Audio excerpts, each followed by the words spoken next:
तो hello guys, मैं पवन चौधरी। राजस्थान के अंदर नर्सिंग ऑफिसर की जो परमानेंट वैकेंसी का जो लिस्ट आया था, फाइनल लिस्ट था, उसके अंदर हमने एक वीडियो बनाया था कि लिस्ट के साथ बहुत ज़्यादा छेड़खानी हुई है या फिर इसके अंदर फेरबदल किया गया, आगे पीछे किए गए हैं। तो कुछ पहलू हैं जो अभी और भी सामने देखने को मिले हैं, वो इस वीडियो के अंदर डिस्कशन करने वाले हैं। ये जो आप देख रहे हो, ये इस वीडियो के नीचे जो मोस्ट ऑफ जो स्क्रीन के देख के लोगों ने जो कमेंट किए हैं उसके रिगार्डिंग है। तो इसके अंदर कुछ पॉइंट उन्होंने ऐड किए हैं जिनको समझे था किसी कैंडिडेट्स को, उसको हमें भी पता चला, बट हम उनको बताना नहीं चाह रहे थे क्योंकि पर्टिकुलर किसी कैंडिडेट का नाम नहीं लेंगे अपन, बट रैंडमली हम आपको बता दें कि लिस्ट के अंदर और क्या क्या हुआ है। ओके, तो ये फर्जीवाड़ा हुआ है। ऐसे तो नॉर्मल कमेंट तो आए ही थे जो कि आपने भी पहले देखे होंगे। सर, राजस्थान सीएचओ में भर्ती में रजिस्ट्रेशन होना अनिवार्य है, ये स्लिप से काम चलेगा। देखिए, ये कैंडिडेट है कोई बिहार से, कि रजिस्ट्रेशन होना अनिवार्य है क्या? तो देखो, रजिस्ट्रेशन तो इन्होंने मांग रखा है, बट अगर स्लिप है ना आपके पास तो स्लिप से काम चल जाएगा। बट स्लिप यहाँ की एक ऐसे नहीं कि फॉर्मेलिटीज़ के तौर पे हो। फ्लिप जो स्लिप होती है वो इन प्रोसेसिंग के अंदर आपकी होनी चाहिए। ओके, तब आपका वैध माना जा सकता है। अगर नहीं भी मानते हैं तो कल को एफिडेविट वगैरह लगा के आप काम चलवा सकते हो। ये एग्ज़ाम करवाने की ज़रूरत नहीं है, सीधे अपने कैंडिडेट को भर्ती कर लो। सरकार का कुछ गड़बड़ है ऐसे करके दिख रहा है, चलो कोई नहीं, छोड़िए। सरकार की मिलीभगत है, सर करेक्शन कर दिया। अभी करेक्शन किसके अंदर किया है ये हमें समझ नहीं आया, क्योंकि लिस्ट के अंदर उसके अंदर कोई भी करेक्शन नहीं हुआ है। ये सुप्रीम कोर्ट के अंदर चली गई ये वैकेंसी ऐसे करके। सीएचओ को अच्छा बोनस है, वो भी डायरेक्टली फाइनल लिस्ट के अंदर दिया गया है। पहले कोविड के अंदर देने की ऐसे करके बात थी, तो वो इन लोगों ने बताया है। नियम में तो वही था कोविड 19 का बोनस देने का, बट जो 7,900 में जो शेदरी में काम कर रहे थे स्टाफ नर्स, उनको भी इसके अंदर बोनस दिया है, तो वो तो कोई दिक्कत नहीं है। लोगों ने एक्सपीरियंस को 10 से बढ़वा के 30 करवा लिए। एक ये चीज़ समझ सामने आई थी हमारे, कि जिस कैंडिडेट के पहले 10 बोनस बना रहा था, अभी आप जो लिस्ट देखोगे ना उसमें मोस्ट ऑफ सबको 30 का बोनस मिलेगा। ज़्यादातर लोगों को, मैक्सिमम लोग जो हैं वो 30 बोनस लेके बैठे हुए हैं। तो इसमें पीएस पैसा खाएं, बाकी लोगों ने जुगाड़ करके ऐसे करके बता रहे हैं। और ऐसी कैंडिडेट है बता रहे हैं 63.67 के अंदर वेटिंग का कुछ जुगाड़ हो सकता है, कि वेटिंग का कोई कंफर्म नहीं है। ऐसी वैकेंसी आई है तो क्या वेटिंग का है, इसका वेटिंग हो नहीं हो, आए ना आए, कोई जरूरी नहीं है। नेक्स्ट टाइम पे फर्स्ट लिस्ट में सिलेक्शन हुआ था, बट अभी लोगों को जानता हूँ जो पास में प्राइवेट हो। हाँ, आपको शो हो रहा है या नहीं, आई डोंट नो।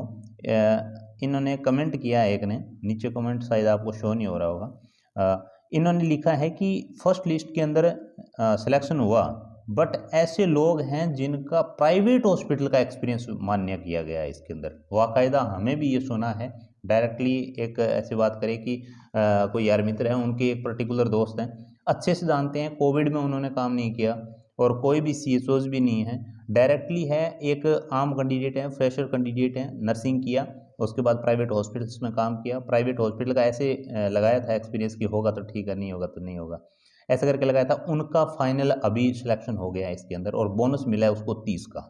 ओके, कैसे? मान के चलो आप डायरेक्टली किसी को जानते हो तो आपको तो पता रहता है ना कि आपका मित्र ने क्या किया है, कोविड ज्वाइन किया था कि नहीं किया, प्राइवेट का एक्सपीरियंस लगाया, तो वैसे ही वो कैंडिडेट है। ऐसे ही इस कैंडिडेट ने भी एक मैसेज किया कि प्राइवेट हॉस्पिटल का एक्सपीरियंस माने किया है। तो नीचे एक कमेंट किया है कि आवाज़ उठाओ इसके, तो आवाज़ तो भाई पहले ही उठ चुकी है कोर्ट में। शायद मेरे को लग नहीं रहा कि बच्चे की वैकेंसी जानी है 101%।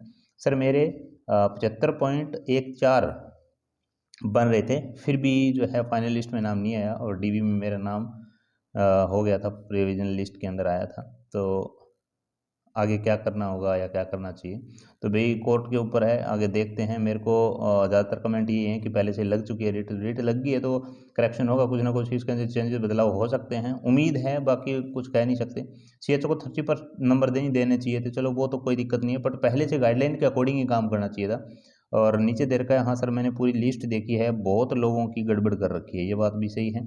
और ओबीसी नॉन क्रिमिनल फीमेल है, 66.90 बन रही है। क्या करना चाहिए सर मुझे? भैया आप भी लगा दो, और तो क्या बताएं, है ना? क्योंकि अभी तो अपने पास तो कोई और ऑप्शन है ही नहीं, कोर्ट ही जो है फाइनल है। तो मोस्ट ऑफ कमेंट ये थे। सबसे बड़ी बात प्राइवेट वाली थी, प्राइवेट वाले लोगों का कुछ के कमेंट आए, प्राइवेट वाले लोगों को ही वैध कर दिया गया, इसके अंदर मान लिया गया है। तो अब क्या ही बताएं। तो इस वैकेंसी का रुकना नहीं रुकना एक अलग मैटर है। जो एलिजिबल कैंडिडेट्स थे उनको लगना चाहिए था, उनको ज्वाइनिंग देनी चाहिए थी। बहुत सारे प्राइवेट है, उनको बाहर करना चाहिए था। हम कहते हैं कि सरकारी वालों को बोनस दो, जो स्टाफ नर्स 7,900 में काम कर रहे थे या 22 में जितने भी कर रहे थे। बट CHO को भी बोनस दो, कोविड वालों को भी बोनस दो, एक पर्टिकुलर गाइडलाइंस के अकॉर्डिंग, जो आपने गाइडलाइन बनाई थी उसके अकॉर्डिंग ही बोनस दो। ऐसा नहीं कि गाइडलाइन के हिसाब से 10 बन रहे हैं उनको 30 दे रहे हो आप, प्राइवेट हॉस्पिटल वालों को अलाउ कर रहे हो आप, फिर प्रोविजनल लिस्ट के अंदर जिसका नाम था उसको अभी नहीं लिया क्योंकि परसेंटेज उसके अच्छे हैं उसके बावजूद भी, ओके, और जिसका प्रोविजनल में नहीं था उसको अभी ले लिया।